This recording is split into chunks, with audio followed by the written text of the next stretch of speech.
ஓம் சாந்தி. என்னோட இனிமையான பரிவாரத்துக்கு வணக்கம். இன்றைக்கி நம்ம அப்பா சொல்கிறது முக்கியமாக என்னென்னா, இந்த முழு உலகத்தையும் நம்ம மறந்தால் என்ன நடக்கும், அதை பற்றி தான் பாபா வந்து சொல்ல போகிறாங்க. இனிமையான குழந்தைகளே, நீங்கள் வந்து இப்போது இந்த நினைவு மற்றும் படிப்பு இதில் தான் வந்து அதிகமான கவனம் கொடுக்குறீங்க.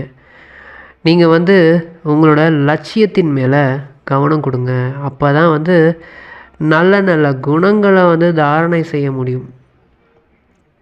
அதாவது லட்சியம், உங்களோட லட்சியம் என்ன? லக்ஷ்மி நாராயணன் ஆகணும் அப்படின்னு. ஆனால் எல்லாருமே ஆக முடியுமானா அது கிடையாது. ஆனால் வந்து அதுக்கு அடுத்த நம்பர் வந்து நீங்கள் வர முடியும். லக்ஷ்மி நாராயணனாக கூட வர முடியும். 108 மணி மாலையில் கூட வர முடியும். அதுக்கு வந்து நான் இந்த மணி மாலையில் தான் வரேன் அப்படின்னு அந்த லட்சியத்தை முன்னாடி வைக்கணும்.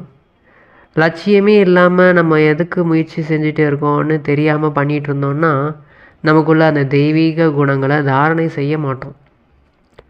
அதுக்கு தான் பாபா சொல்கிறாங்க, நீங்கள் வந்து லட்சியத்தை உங்கள் முன்னாடி வச்சுக்கிட்டே இருங்க அப்படின்னு.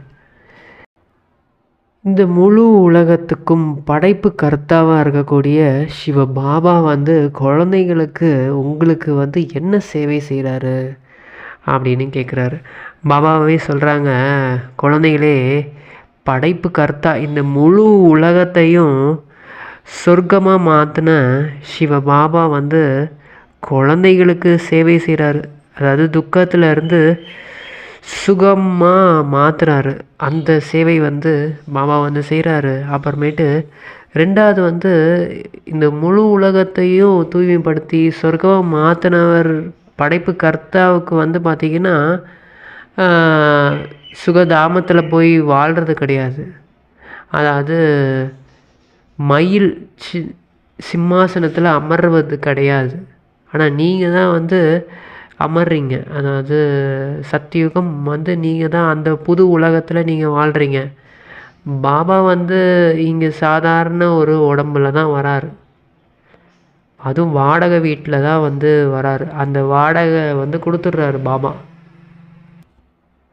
அதனால் பாபா வந்து இங்கே வர்றதே சேவை செய்கிறதுக்காக தான். குழந்தைகள் உங்களுக்கு சேவை செய்கிறதுக்காக வந்திருக்கேன் அப்படின்னு பாபா சொல்கிறாங்க.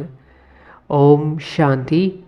குழந்தைகளே, நீங்கள் வந்து ஃபஸ்ட்டு ஆத்ம அபிமானி நிலையில் இருந்துக்கிட்டு இந்த கிளாஸை வந்து கேளுங்க. ஆத்ம உணர்வில் இருங்க. அப்புறம் பாபாவையும் நினைவு பண்ணுங்க அப்படின்னு பாபா சொல்கிறாங்க. ஏன்னா இந்த பயிற்சி செய்யும் போது மட்டும்தான் உங்களுக்கு அமைதியே ஏற்படும். ஓம் சாந்தி அப்படின்னா என்னன்றது உங்களுக்கு தெரியும். ஓம்னா நான் ஆத்மா சாந்த ஸ்வரூபமானவன். இப்போ உள்ள மனிதர்கள்லாம் அந்த நிம்மதி வேணும், அமைதி வேணும்னு என்னென்னவோ பண்ணுறாங்க. காட்டுகளில் போய் உட்காடுறாங்க. நிம்மதியாக இருக்கணும், கொஞ்ச நேரமாவது நிம்மதி வேணும், சந்தோஷம் கூட வேணாங்க, நிம்மதி தான் வேணும்னு என்னென்னமோ முயற்சி பண்ணுறாங்க. தங்கள் உடலை வந்து வருத்திக்கிறாங்க, என்னென்னமோ ட்ரை பண்ணுறாங்க. ஆனால் வந்து நிம்மதியை அனுபவம் பண்ண மாட்டுறாங்க. ஆனால் உங்களுக்கு வந்து இது எல்லாமே புரிஞ்சிருச்சு. நம்ம ஜஸ்ட்டு ஒரு ஆத்மா, நான் வந்து ஒரு ஆத்மான்னு உணரணும். நான் ஒரு நட்சத்திரமாக பிரெயினுக்கு நடுவில் தான் இருக்கேன். ஃபஸ்ட்டு அதை நல்லா அனுபவம் பண்ணணும். அப்புறமேட்டு அந்த சரீரத்துலேருந்து விடுபடணும். இந்த சரீரத்துலேயே நான் இல்லை, பரந்தாமத்தில் நான் இருக்கேன். ஏன்னா நம்ம எல்லாருமே பரந்தாம நிவாசிகள். அதுதான் நம்மளோட உண்மையான வீடு. பாபா சொல்கிறாங்க, அப்பாவோட வீடு கூட பரந்தாமம் தான். பரந்தாமத்தில் இருந்து தான் இந்த உலகத்துக்கு வந்து உங்களுக்கு இந்த விஷயத்தை எல்லாத்தையும் சொல்லிகிட்ருக்கேன். ஆனால் என்னோடய வீடு வந்து பரந்தாமம் தான். உங்களுக்கு நல்லா இப்போ வந்து சேவை செஞ்சுட்டு, அதாவது உங்களோட துக்கம், எல்லா கவலைகள் எல்லாத்துலேருந்து உங்களை விடுதலை ஆக்கி முழுமையான சுகமாக அவங்கள மாற்றிட்டு தான் அதுக்கப்புறமேட்டு நான் மொத்தமாக அங்கே போயிடுவேன். அதாவது இப்போ வந்து அடிக்கடி இந்த பிரம்மாவோட உடம்புல வந்து உங்களுக்கு இந்த ஞானத்தை கற்றுக் கொடுக்கணும். கற்றுக் கொடுக்கறதுக்கு இந்த உடம்பு தேவைப்படுது. ஸோ அதனால் வந்து இந்த உடம்புல வந்து இந்த ஞானத்தை நல்லா உங்களுக்கு சொல்லி கொடுத்து உங்களையும் எனக்கு சமமாக மாற்றிட்டு அதுக்கப்புறமேட்டு அரை கல்பம் வானப்பிரஸ்த நிலை, அதாவது வீட்டிலேயே இருப்பேன் முழுமையாக. இப்போ நீங்களும் இப்போ என்ன பண்ணணுன்னா வானப்பிரஸ்த நிலையில் தான் இருக்கீங்க. அதனால் நீங்களும் உங்களோட வீட்டை வந்து நல்லா நினைவு செய்யுங்க. வீட்டில் இருக்கணும், பரந்தாமத்தில் இருக்கிற மாதிரி நினைவு செய்யுங்க. அந்த மாதிரி நினைவு செய்யும் போது இன்னும் நல்லா அமைதி வந்து நல்லா ஏற்படும். அந்த அமைதி தான் வந்து ஒரு சுகத்தையே கொடுக்குது, ஒரு நிம்மதி. ஸ்வீட் சைலன்ஸ்னு சொல்லப்படுது. ஸோ அந்த ஸ்வீட் சைலன்ஸ் வந்து உங்களுக்கு ஒரு மன நிம்மதியை கொடுக்கும் ஃபஸ்ட்டு. அதுக்கப்புறம் நீங்கள் வந்து நல்லா புரிஞ்சுக்கணும், இங்கே நடக்கிறது எல்லாமே வந்து ஒரு நாடகம்தான். நீங்கள் வந்து என்னடா இது இந்த மாதிரி நடக்குதே, கடைசி நேரம் நெருங்க நெருங்க கர்ம கணக்கெல்லாம் இப்படி முடியுதே அப்படி இப்படின்னு என்ன ஆகுமோ ஏது ஆகுமோன்னு நினச்சிட்ருக்காதீங்க. இது வந்து நாடகம், எல்லாமே ஃபிக்ஸான ஒரு விஷயந்தான். ஆனால் வந்து எல்லாத்துலேயும் நமக்கு நன்மை இருக்குது, அதில் மட்டும் ஆழமாக புரிஞ்சுக்கோங்க. எல்லாத்துலேயுமே நன்மை இருக்குது. ஏதாவது இப்போ நம்மளுக்கு தெரியாமல் இருக்கலாம், அடுத்த சீன் வந்து என்ன நடக்க போகுதுன்னு நம்மளுக்கு தெரியாமல் இருக்கலாம். ஆனால் அதுலேயும் நன்மை அடங்கியிருக்குன்ற அந்த புரிதல் வந்து நமக்கு இருக்கணும். ஏன்னா இந்த நாடகத்தோட கடைசியில் நம்ம இருக்கிறோம். ரொம்ப கொஞ்சம் காலம்தான் இருக்குது. ஸோ அந்த கடைசி நேரத்தில் உண்மையாகவே நம்ம இருந்துகிட்ருக்கோம். அப்போ நம்ம வந்து அந்த சூழ்நிலைகள், ஏன்னா முழு உலகமும் இப்போது வந்து விகாரங்களின் உச்சக்கட்டத்தில் மாட்டிகிட்ருக்காங்க. அப்போது நம்மளையும் பிடிச்சி இழுக்கிறதுக்கு ட்ரை பண்ணுவாங்க. அப்போ நம்ம என்ன பண்ணணுன்னா, நம்ம விடுபடாமல், அதாவது இதில் மாட்டிக்காமல் இருக்கணும். அதுக்கு வந்து இந்த துக்கதாமத்தையே ஃபஸ்ட்டு நினைவே பண்ணக்கூடாது. துக்கதாமத்தை நினைவு பண்ணால் தானே துக்கம். அப்போது இந்த உலகத்தையும் நினைவே பண்ணக்கூடாது. அப்புறம் எதை தான் நினைவு பண்ணுறது அப்படின்னு கேட்டால் பாபா சொல்கிறாங்க, நீங்கள் வந்து சுகதாமத்தை நினைவு பண்ணுங்கள். நீங்கள் சத்தியுகத்துக்கு போக போகிறீங்க. ஸோ அப்போ உங்களோட ராஜ்யம் அங்கே உருவாக போகுது. அங்கே வந்து மக்கள், பிரஜைகள், அங்கே வந்து இயற்கை எல்லாமே வந்து சதோ பிரதானமாக இருக்கும். அங்கே வந்து ரொம்ப குஷியாக இருப்பீங்க, ஒருத்தர் ரொம்ப அன்பாக இருப்பீங்க. தேவதைகள்லாம் பாருங்கள் எவ்வளோ அன்பாக இனிமையாக ரொம்ப மகிழ்ச்சியாக இருக்காங்க. அப்போது இங்கேயே நான் வந்து ஒரு தேவதை தான், அந்த இடத்துக்கு போக போகிறேன். அப்போது அதுக்கு வந்து இங்கேயே நான் எல்லார்கிட்டேயும் அன்பாக இனிமையாக வந்து பழகணும். அந்த மாதிரி நம்ம இந்த உலகத்திலே வாழக்கூடாது. அதாவது இங்கே சத்தியுகத்தில் இருக்கணும், இல்லைன்னா வந்து பரந்தாமத்தில் இருக்கணும், நம்மளோட வீட்டில் இருக்கணும். நம்மளோட புத்தி வந்து எங்கே போகுதோ அதோட உணர்வுகள் தான் நமக்கு வந்துக்கிட்டே இருக்கும். பரந்தாமம்னாலே அதுக்கு வந்து சாந்தி தாமம்னு பேர். ஸோ அப்போ அந்த சாந்தியை நல்லா நம்ம வந்து அனுபவம் பண்ண முடியும். சுகதாமம்னாலே அங்கே ஃபுல்லாக வந்து ஒரே மகிழ்ச்சி, சுகம்தான். சத்தியுகம், திரேதாயுகம், அங்கே ஃபுல்லாக வந்து ரொம்ப ஆத்மா வந்து சதோ பிரதானமாக இருக்கிறதுனால சுகமாக இருக்கும். அப்போது அதை நினைவு பண்ணும்போது ரொம்ப சுகமாக நம்ம இருப்போம். அப்போது இதே விஷயங்களே நம்ம ஃபுல்லாக நம்ம டைமை வந்து செலவு பண்ணிக்கிட்டே இருக்கிறோம் அப்படின்னா, அப்போது நம்ம இங்கேயே வந்து சொர்க்கத்தை அனுபவம் பண்ண முடியும். அதனால தான் பாபா சொல்கிறாங்க, குழந்தைங்களே நீங்கள் இந்த முழு உலகத்தையும் இப்போ மறந்துடுங்க. இது வந்து துக்கத்தை தான் கொடுக்கும். இதில் எந்த ஒரு நன்மையும் உங்களுக்கு கிடையாது.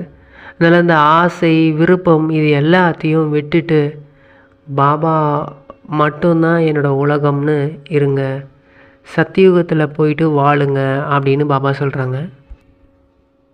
ஒரு டைமில் இந்த முழு உலகமும் அவ்வளோ சுகமாக இருந்தது. அதாவது எல்லா செல்வ செழிப்புகளும் இருந்தது இந்த பாரதத்தில் தான். இதுதான் வந்து ஹிஸ்ட்ரியில் வந்து என்ன சொல்கிறாங்கன்னா, இந்த கஜினி முகமது வந்து என்ன பண்ணாருன்னா 17 முறை வந்து படையெடுத்தார் அப்படின்னு நம்ம ஹிஸ்ட்ரியில் படிக்கிறோம். ஆனால் உண்மை என்னென்னா 17 தடவையும் அவர் வந்து படையெடுத்து இங்கே இருக்க கோவிலில் பதிக்கப்பட்ட அந்த வைர வைடூரியங்கள், தங்கம் எல்லாத்தையும் கொள்ளடிச்சிட்டு போனார். அவர் அவ்வளோ பணம் இருந்துகிட்டே இருந்தது. 17 தடவை அது ஒரு ஒரு வாட்டியும் அவ்வளோ அந்த மூட்டை மூட்டையாக எடுத்துகிட்டு போயிட்டு இருந்தார். அப்போ அவ்வளோ இருந்துச்சு, இந்த பாரதத்தில் இருந்தது. அது எல்லாமே யார் கொடுத்தா? உண்மையாகவே யார் மூலிமா நமக்கு கிடச்சிது? நம்ம பாபாவோட இந்த படிப்பு மூலியமாக தான். இந்த படிப்பு மூலியமாக தான் நம்ம உண்மையான சுகத்தை அனுபவிக்கிறோம். இந்த சுகத்தை அனுபவிக்க இந்த முழு உலகத்துக்கும் அந்த வைப்ரேஷன் பரவி திரும்பவும் நமக்கே அந்த இது சொத்து எல்லாமே பாபா கிட்டேருந்து கிடைக்குது. அது அந்த ஸ்தூலமான அந்த சொத்து எல்லாமே கிடைக்கும். அதற்கு இந்த முழு உலகத்தையும் மறக்கணும். மறந்தால் தான் நம்ம தூய்மையாகவே ஆக முடியும் அப்படின்னு பாபா சொல்கிறாங்க. அதுலேயும் அந்த கஜினி முகமத் கடைசியாக ஒரு 17 தடவை வந்தார்னா அதுக்கு மேலேயும் வந்திருப்பார். ஆனால் அந்த டைம் அவர் நல்லா கொள்ளடிச்சிட்டு போயிட்டு அங்கே இறந்துட்டார். ஸோ அதனால தான் அவர் திரும்பியும் கொள்ளடிக்கலை. அதனால் அவ்வளோ எல்லாமே இருந்தது இதே பாரதம். இப்போது சோழிக்கு சமமாக ஒன்றுமே இல்லாமல் போயிடுச்சு. எதுவுமே இல்லை, உங்கள்கிட்ட எதுவுமே இல்லாமல் போயிடுச்சு. அப்போது திரும்பியும் பாபா எல்லா சொத்தையும் இப்போது உங்களுக்கு கொடுத்துட்ருக்காரு. திரும்பவும் நீங்கள் அந்த சொத்தை அடைஞ்சிக்கோங்க. இப்போது அந்த டைம், அந்த நேரம் வந்துருச்சு. அப்போது இந்த ஸ்தூலமான இந்த பிராப்திகளில் உங்களுக்கு உங்கள் மனசு புத்தி போகக்கூடாது. ஏன்னா அது எல்லாமே அழியக்கூடியது தான். இப்போ முழு உலகமும் அந்த மாதிரி ஒரு துக்கமாக இருக்குது. எவ்வளோ தான் என்ன தான் இருந்தாலும் அவங்க துக்கத்தை தான் அனுபவம் பண்ணுறாங்க. நிம்மதிக்காக வேறு என்னமோ ட்ரை பண்ணிகிட்ருக்காங்க, முயற்சி பண்ணுறாங்க. அதனால் நீங்கள் இந்த ஸ்தூல பிராப்திகள் அடையணும் அப்படின்னு உங்களோட நேரத்தை வீணாக்காதீங்க. ஏன்னா இங்கே சொல்லி கொடுக்குறவர் சாதாரண ஒரு மனுஷன் கிடையாது. அதாவது அவருக்குன்னு யாருமே குருவே கிடையாது, அவருக்குன்னு அப்பா யாருமே கிடையாது. அப்போது அந்த மாதிரி ஞான சூரியன், ஞான கடல் உங்களுக்கு முழு ஞானம் எல்லாத்தையும், உலக ஞானம் எல்லாமே உங்களுக்கு இப்போ கொடுத்துட்ருக்காரு. அப்போது அந்த குஷியில் நீங்கள் இருங்க. இதெல்லாம் எதுக்கு நடக்குது, அப்படி நடக்குதுன்னு நீங்கள் முதல்ல கேள்வி கேட்காம இருங்க. பாபா சொல்கிறாங்க, குழந்தைகளே இப்போது சில கணவர்கள்லாம் அவங்களோட மனைவி இறந்துட்டாங்க அப்படின்னா ஒரு செருப்பு போயிடுச்சு, இன்னொரு செருப்பு, புது செருப்பு நம்ம அணிஞ்சிக்கணும் அப்படின்ட்டு புது கல்யாணம் பண்ணிக்கிறாங்க. அந்த மாதிரி இப்போது இந்த முழு உலகமும் இது பழசாயிடுச்சு. நீங்கள் இப்போ புது செருப்புனா புது உலகம். இந்த பிரம்ம பாபா கூட எனக்கு ஒரு உடம்பு தேவைப்படுது, உங்களுக்கு எல்லாத்துக்கும் சொல்லி கொடுக்கறதுக்காக இவரோட உடம்பை ஆதாரமாக எடுக்க வேண்டியதாக இருக்குது. அதனால் இவருக்கும் வாடகையாக கொடுக்க வேண்டியது இருக்குது. சில விஷயங்கள்லாம் அவருக்கு பிராப்திகள் கிடைக்குது. எல்லாமே குழந்தைகள் உங்களுக்காக தான். உங்களை முழுமையாக சுகம் சாந்தியால் முழுமையாக நிரப்புறதுக்காக தான் பாபா உங்களுக்காக சேவை செய்கிறதுக்காக வந்திருக்கேன் அப்படின்னு பாபா சொல்கிறாங்க. அதனால் பாபா சொல்கிறாங்க, நீங்கள் இந்த கர்மம், அகர்மம், விகர்மம் இதை பற்றி நல்லா ஆழமாக புரிஞ்சுக்கோங்க. எந்த ஒரு தவறான கர்மாவை செஞ்சு திரும்பவும் அந்த கர்ம பந்தனத்தில் போய் மாட்டிக்காதீங்க, கர்ம போகில் போய் மாட்டிக்காதீங்க. நீங்கள் இப்போது உங்களோட ஒவ்வொரு அடியிலையும் ஆஹா ஆஹான்னு தான் இருக்கணும். ஏன்னா இந்த முழு உலகத்துலேயுமே அதிர்ஷ்டசாலி யாருன்னா நீங்கள் தான். உங்களோட ஒவ்வொரு அடியிலையும் நீங்கள் ஆஹா ஆஹா அப்படின்னு தான் சொல்லணும். ஆஹா பாபா, ஆஹா ட்ராமா, ஏன் எதுக்குன்னு கேள்வியே கேட்கக்கூடாது. ஏன் அப்படின்னாலே ஆஹா அப்படின்னு அந்த இதை மாற்றிக்கோங்க. ஏதாவது ஒன்று நடக்குதா, ஆஹா ட்ராமாவில் எனக்கு அடுத்த சீன் ரொம்ப நல்லா இருக்க போகுது, ஆஹா அப்படின்னு தான் நீங்கள் சொல்லணும். ஏன் எதற்கு அப்படின்லாம் சொல்லணும். எதற்கு ஏன் அப்படின்னு சொல்லக்கூடாது, பாபா சொல்லணும். பாபா எல்லாமே பாபா வந்து நல்லபடியாக பார்த்துப்பாரு. பாபா என் கூட இருக்கார், சர்வசக்திவான். அவரோட குழந்த நான், மாஸ்டர் சர்வசக்திவான். நான் அவர் கூட இருக்கேன், அவர் என் கூட இருக்கார். அப்போது பாபா வந்து எல்லாமே பார்த்துப்பார். உங்கள் மனசில் எதுவுமே பாரம் எதுவுமே வச்சுக்காதீங்க. ஃப்ரீயாக இருங்க, ரொம்ப குஷியாக இருங்க. முழு உலகத்தையும் மறந்துடுங்க. ஏன் எதுக்குன்னு அதில் போகவே போகாதீங்க. எல்லாத்தையும் பாபா வந்து நிச்சயமாக பார்த்துப்பேன் அப்படின்னு பாபா சொல்கிறாங்க. ஸ்லோகனில் என்ன சொல்கிறாங்கன்னா, குழந்தைகளே நீங்கள் வந்து ஏதாவது நினைக்கிறீங்கன்னா அதில் வந்து அரசாங்க முத்திரை மாதிரி நினைக்கணும். அரசாங்கம் வந்து ஒரு முத்திரை சீல் போடுறாங்கன்னா அது அவ்வளோ ஆழமாக இருக்குது. அந்த மாதிரி நீங்கள் நல்ல விஷயத்தை நினைக்கிறீங்க, சத்தியுகத்தில் இருந்து நான் இஷ்ட தேவதையாக நான் வரேன் அப்படின்னு நினைக்கிறீங்கன்னா அந்த மாதிரி தான் நான் வருவேன்னு முழுமையாக ஆதாரமாக நினைங்க. எல்லாருக்குமே வந்து என் மூலிமா சுகம்தான் கிடைக்கும்னு அந்த மாதிரி நினச்சிங்கன்னா அதை ஆதாரமாக நினைங்க. அது அவ்வளோ, அதாவது அந்த முத்திரை மாதிரி நினைக்கணும் அப்படின்னு பாபா சொல்கிறாங்க. மாதேஸ்வரி மம்மா வந்து என்ன சொல்கிறாங்கன்னா, நம்ம மனித ஆத்மாக்கள் எல்லாருக்குமே வந்து எப்போவும் சுகம், சாந்தி, இந்த அன்பு இதுலேயே வந்து இருக்கணும்னு ஒரு ஆசை வந்து எல்லாருக்குமே இருக்குது. அதனால் இப்போது இந்த டைமில் வந்து இந்த அனைத்து சுகம், சாந்தி எல்லாத்தையும் கொடுக்கறதுக்காக அந்த இறைவனே நமக்காக வந்திருக்காரு. நம்ம இதை வந்து கனவுல கூட நினச்சிருக்க மாட்டோம். இந்த மாதிரி இறைவனையே நம்ம வந்து அனுபவம் பண்ண முடியும் அப்படின்றத நம்ம நினச்சே பார்த்துருக்க மாட்டோம். அதனால் இப்போ நம்ம வந்து அவரை நினைவு பண்ணாலே போதும்.